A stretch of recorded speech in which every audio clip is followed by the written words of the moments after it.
पुणे येथे भरलेले book festival खूप पॉप्युलर झाले असून या फेस्टिवलसाठी अनेक दिग्गज अभिनेते कलाकार भेट देताना दिसत आहेत. नुकतीच गौतमी पाटील यांनी या फेस्टिवलला भेट दिली. यावेळी गौतमी पाटील यांनी केलेल्या एका गोष्टीचं सगळ्यांकडून कौतुक होत आहे.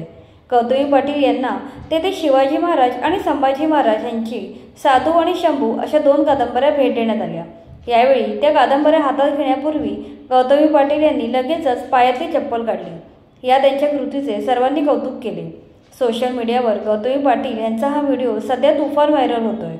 महाराष्ट्राचे आराध्य दैवत छत्रपती शिवाजी महाराज आणि धर्मवीर संभाजी महाराज यांच्या पुस्तकांना दिलेला सन्मान पाहून नेटकरी त्यांचे कौतुक करतात. एरवी उद्घाटन, वाढदिवस, मिरवणुका अशा वेगवेगळ्या कार्यक्रमांमध्ये मला नाचायला बोलवलं जातं. मात्र पहिल्यांदा मला वाचायला बोलवलं याचा मला आनंद वाटला, असं गौतमी पाटील म्हणाल्या आणि सर्वांनी टाळ्या वाजवल्या. आपल्या दिलखेचक अदांनी लोकांना मोहित करणाऱ्या गौतमी पाटील यांनी या छोट्या पण महत्त्वपूर्ण कृतीने लोकांची मने जिंकली आहेत.